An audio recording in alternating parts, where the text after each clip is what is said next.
네, 우리가 읽은 말씀을 가지고 최고의 감사를 주님께 라는 제목으로 함께 말씀 연애 나누고자 합니다.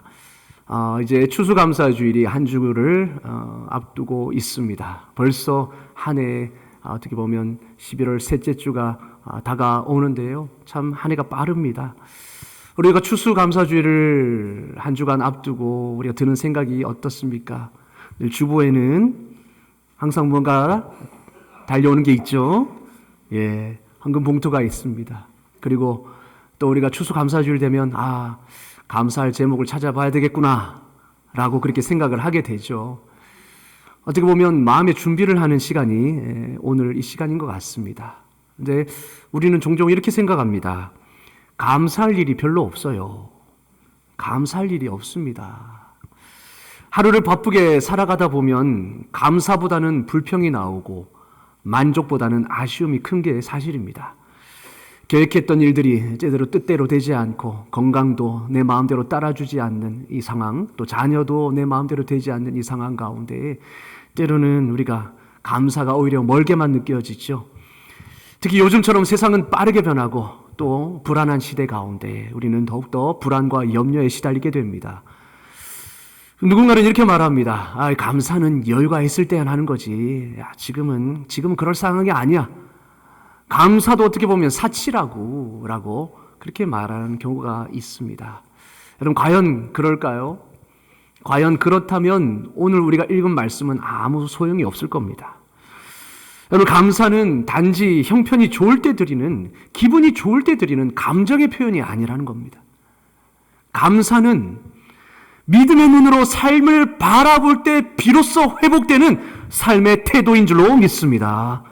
믿음의 눈으로 바라볼 때에 비로소 열리는 거예요. 감사가 열리는 것입니다. 그리고 태도가 변화되는 것이죠. 여러분, 태도의 변화가 바로 감사입니다. 우리가 놓치고 있었던 은혜들을 다시 발견하고 그 은혜를 주신 그 근원이신 하나님을 기억할 때에 감사는 다시 살아날 줄로 믿습니다.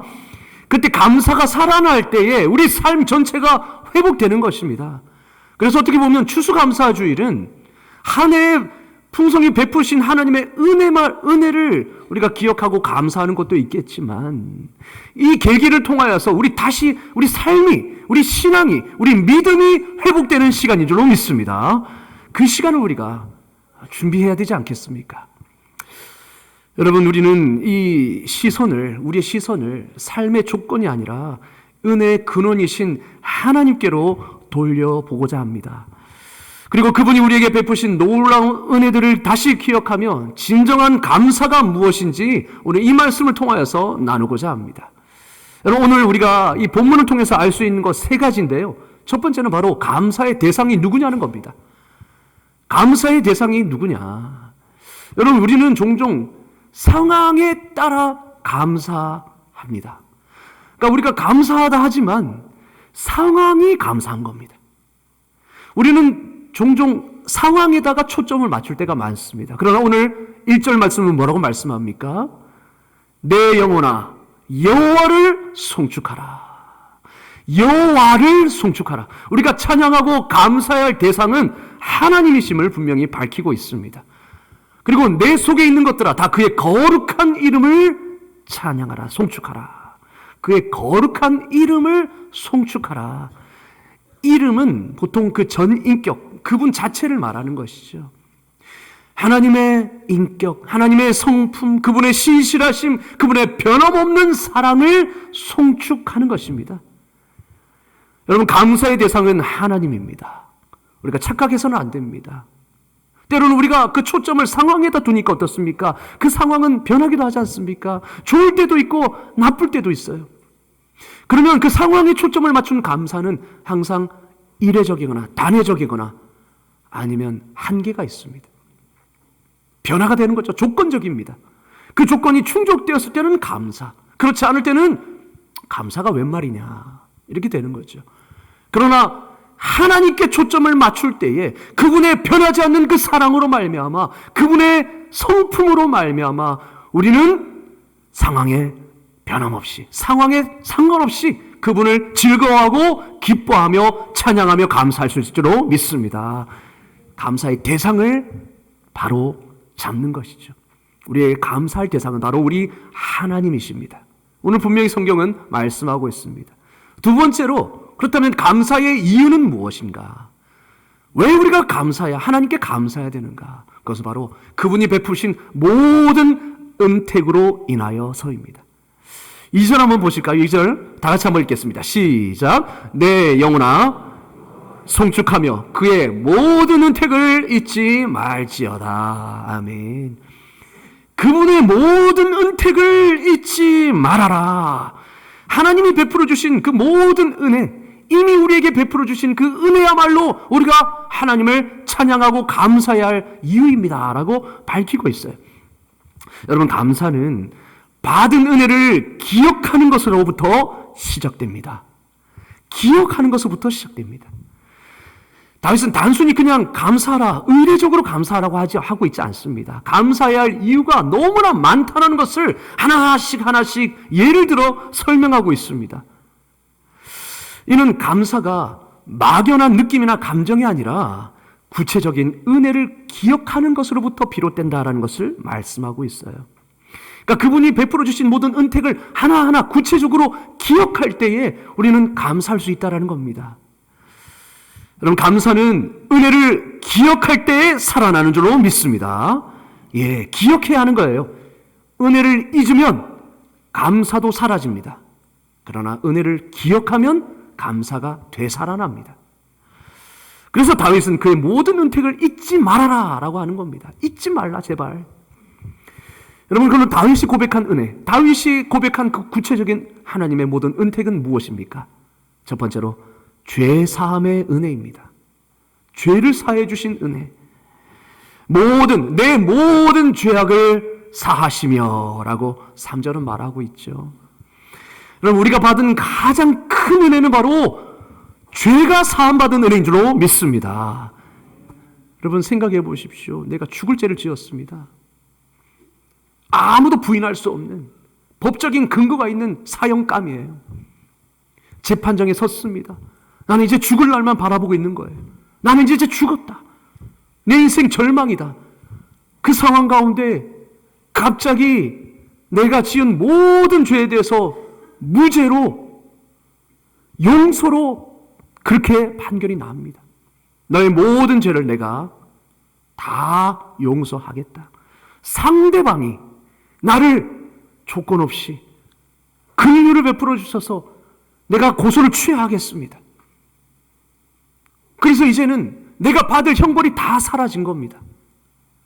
죽을 날만 받아들이고 있었던 내 인생은 절망이고 잿빛 인생인 그 인생에서 이제 모든 죄가 이제는 고소가 취하된 겁니다. 여러분, 그 은혜를 한번 생각해 보셨습니까? 그때 심정을 한번 생각해 보셨습니까? 여러분, 혹시 용서받으신 적이 있으신가요?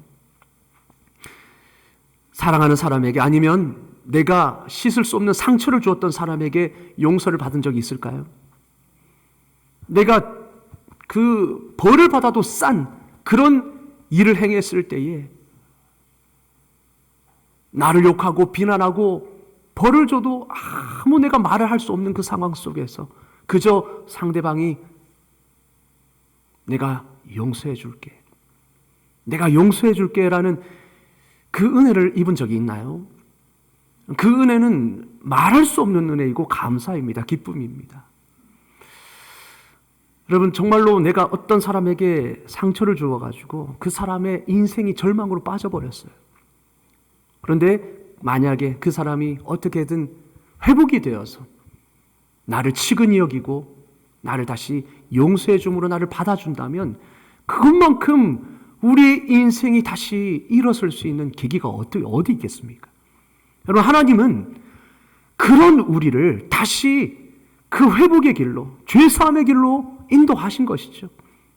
그런데 만약에 법정에서 판사가 정말 죽을 죄를 지은 죄인에게 내가 너에게 무죄를 선고한다라고 그냥 막연하게 아무 이유 없이 그렇게 선언한다면 그 재판관은 정의롭다고 말할 수가 없습니다. 왜냐? 버젓이 죄를 지은 죄인에게 어떻게 아무 이유 없이 형량을 감해줍니까? 아니, 형량 아예 없다고 해줍니까? 그럼 그 재판관은 의로운 재판관이 아니겠죠.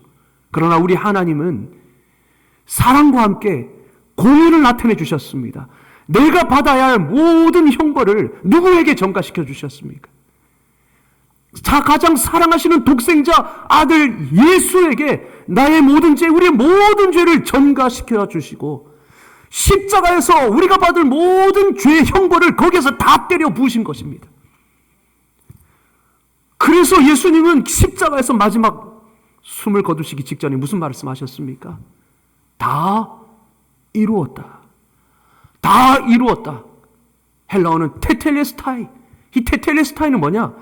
빚을 다 갚았을 때에 그 빚을 다 갚았다는 그 증서에 쓴 말입니다.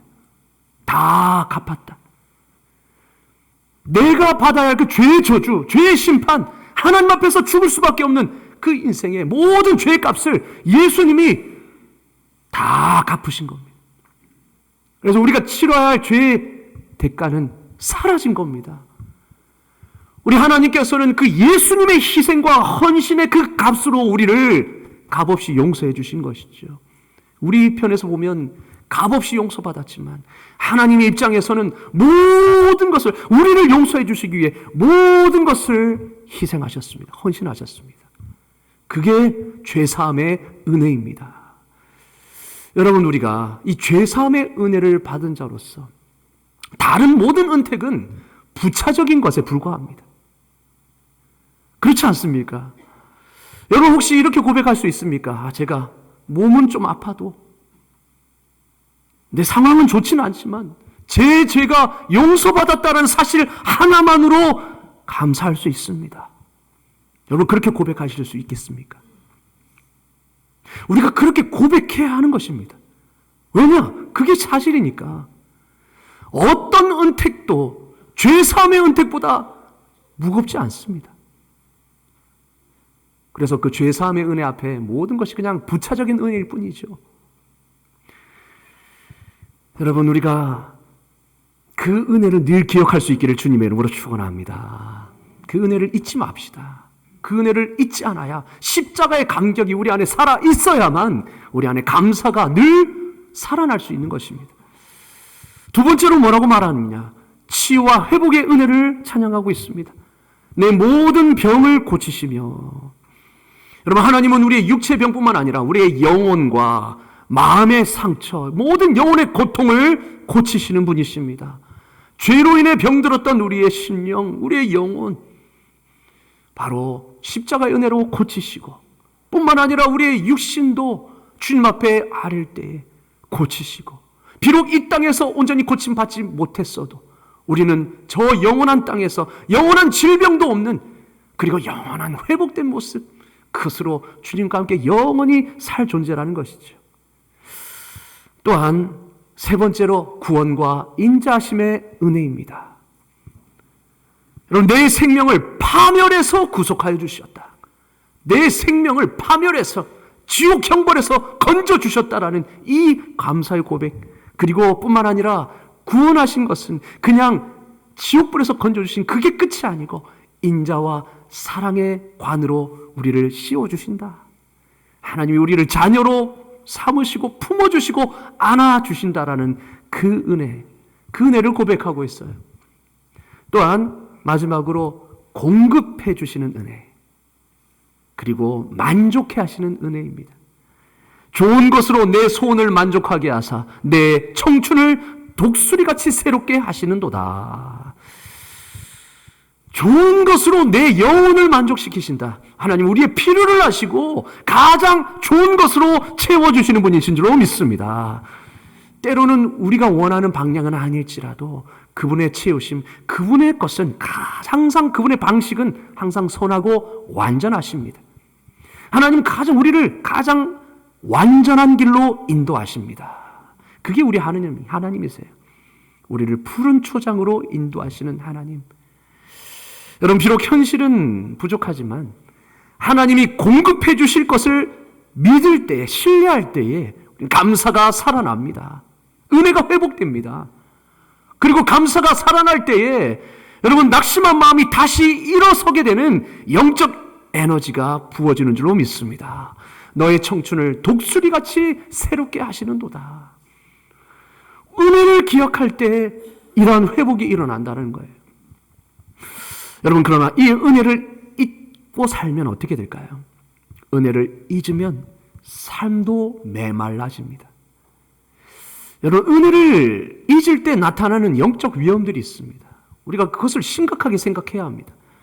은혜를 잊으면 우리 삶이 메마르게 됩니다. 그런데 은혜가 메마른 것을 우리는 너무나 당연시 여깁니다. 너무 자연스럽게 받아들여요. 하지만 그것은 단순히 은혜만 메마른 것이 아니라 여러분, 은혜 없는 삶의 전반에 문제가 생긴다는 의미입니다. 은혜가 메마르면 삶의 전반에 문제가 생기는 거예요. 여러분, 은혜가 메마르면 어떤 현상이 일어납니까? 다시 죄에 대해 무감각해집니다. 은혜가 펄펄 살아있으면, 끓어있으면요, 죄를 지을 수가 없어요. 왜냐? 하나님의 그 십자가의 은혜를 생각만 해도 어떻게 우리 죄 때문에 그렇게 되셨는데 어떻게 우리가 죄와 가까이 할 수가 있습니까? 그러나 은혜를 잊어버리면 다시 죄에 대해 무감각해집니다. 그럼 죄를 즐기고 우리의 신앙은 점점 습관화가 되는 거죠.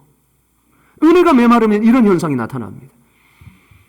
그러면 우리가 은혜가 메마른 것은 느껴지지 않고 삶이 황폐한 그것만 느껴집니다.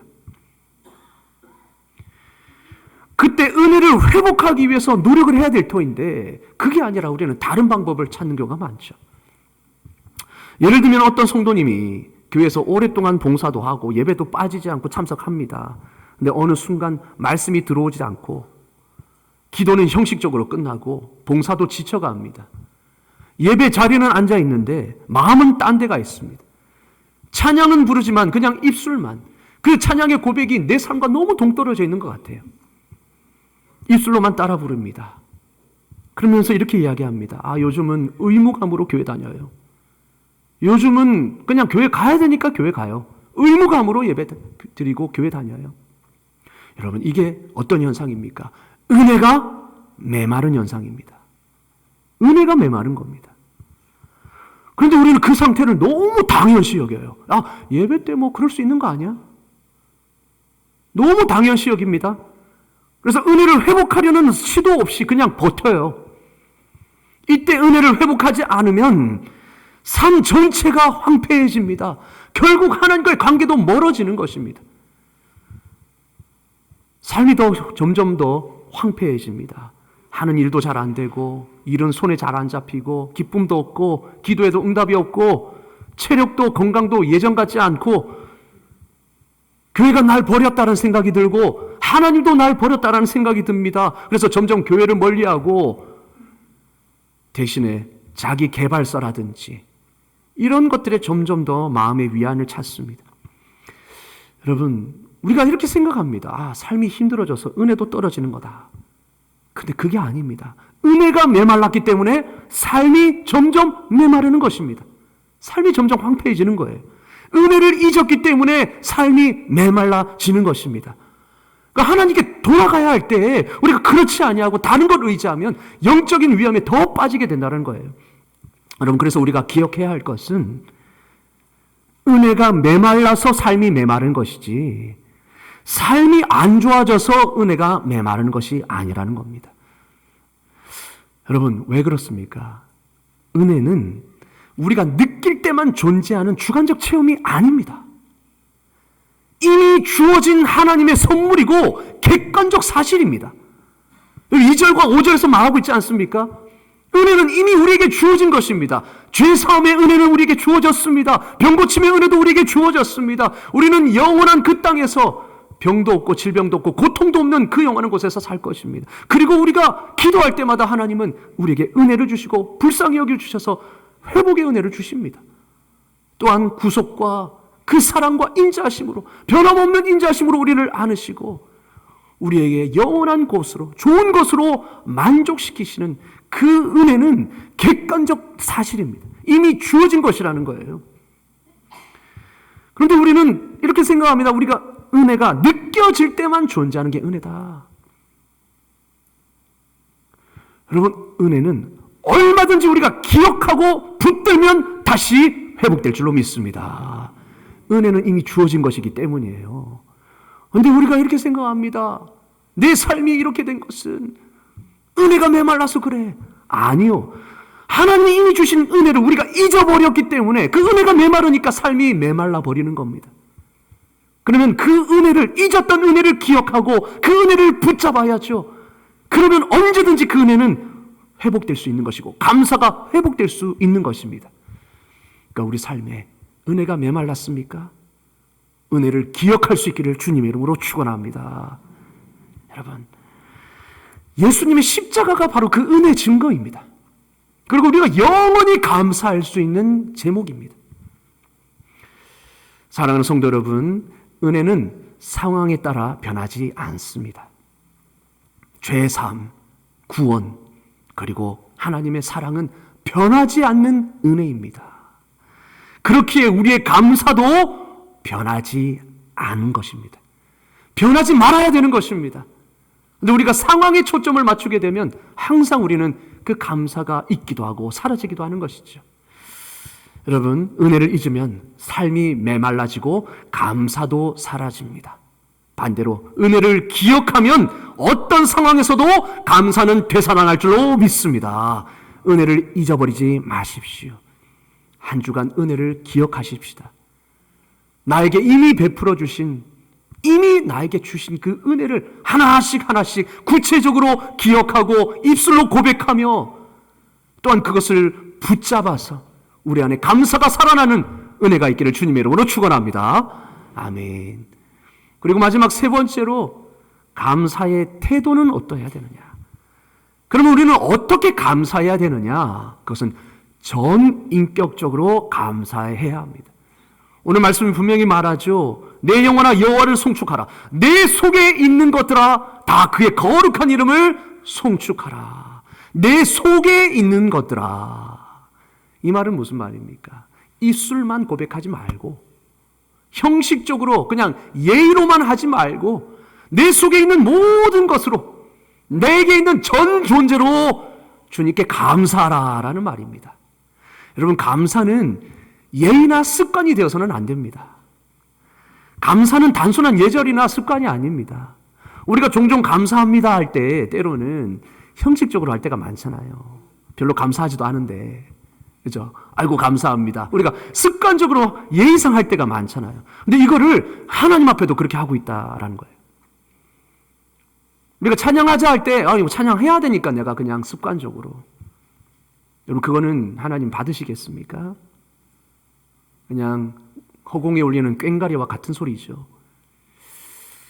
그리고 입술로만으로는, 단순히 형식적으로만으로는 우리는 감사를 드릴 수가 없어요. 그러면 어떻게 해야 되느냐? 전인격적으로.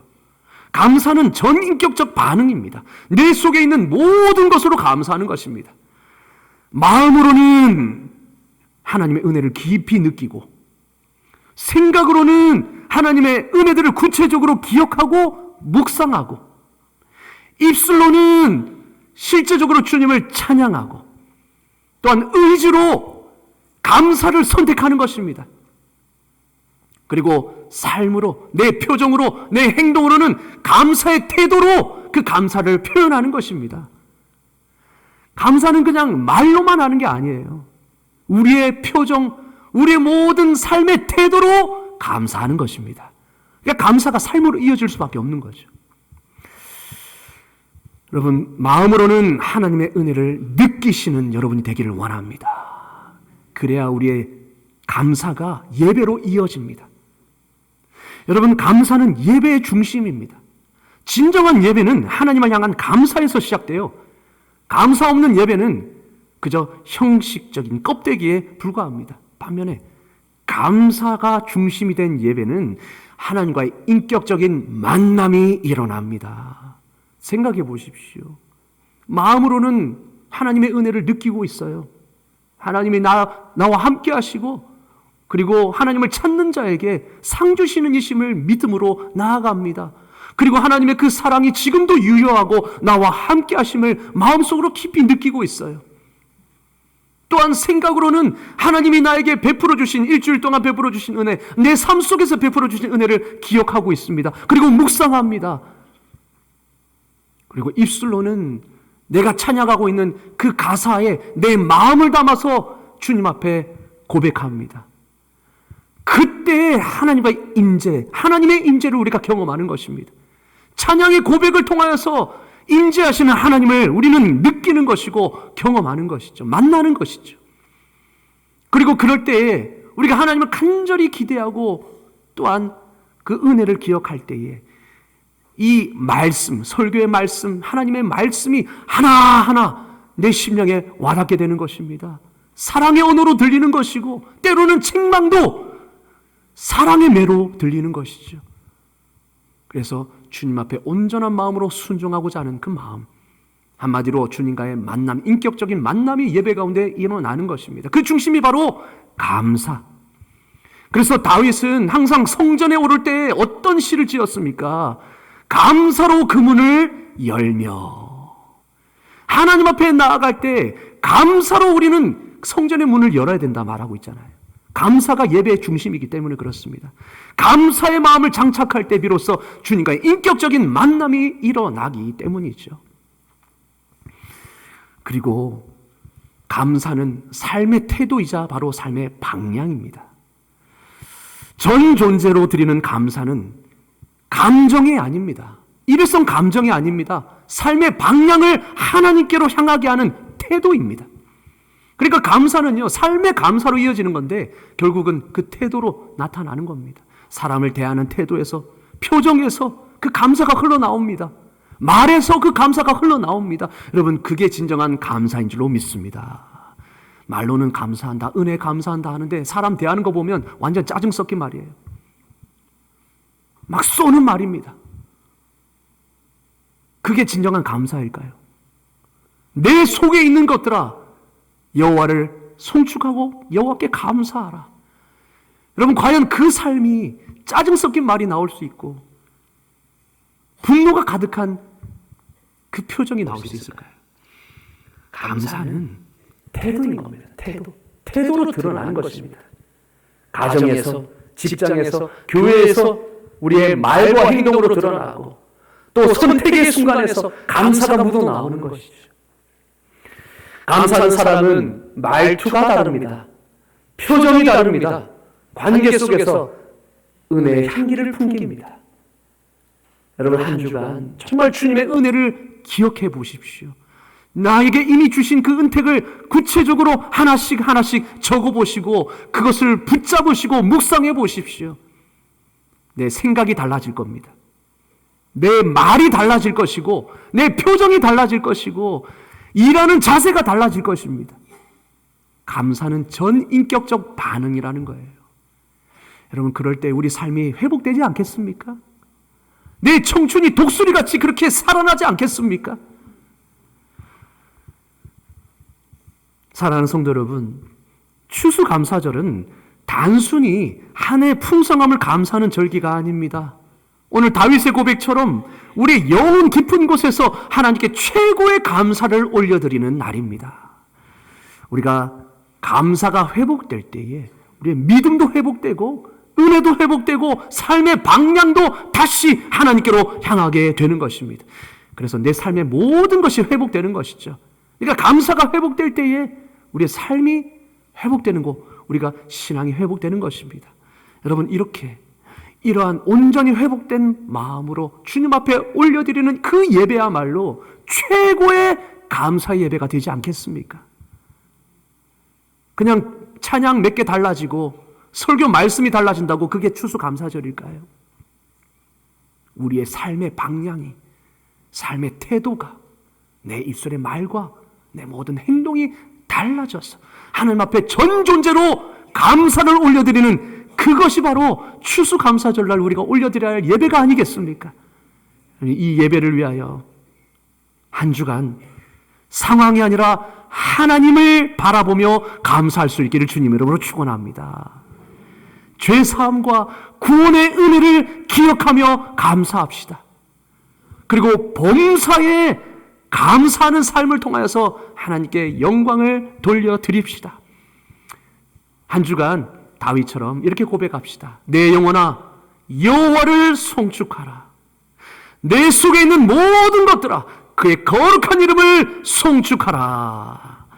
그럼을 통하여서 이번 추수감사절이 우리의 삶 속에서 최고의 감사를 올려드리는 예배, 우리의 삶이 회복되어서 전심으로 기뻐할 수 있는 그런 예배가 되기를 주님의 이름으로 축원합니다. 아멘. 기도하겠습니다. 하나님 아버지, 추수감사절을 앞두고 우리의 마음과 시선을 상황이 아닌 주님께로 돌립니다. 상황이 아닌 하나님을 바라보며 이미 주신 은혜를 기억하며 감사하게 하여 주시옵소서. 이미 우리가 받은 죄사함의 은혜가 얼마나 큰지, 구원의 은혜가 얼마나 큰지, 그 사랑과 그 인자하심이 얼마나 큰지를 구체적으로 되새기며 기억하며 붙잡게 하여 주셔서 잃어버렸던 감사가 살아나게 하시고 은혜가 회복되게 하여 주셔서 내 모든 삶의 전반이 회복되는 은혜가 있게 하여 주시옵소서. 예수 그리스도의 이름으로 기도드리옵나이다. 아멘.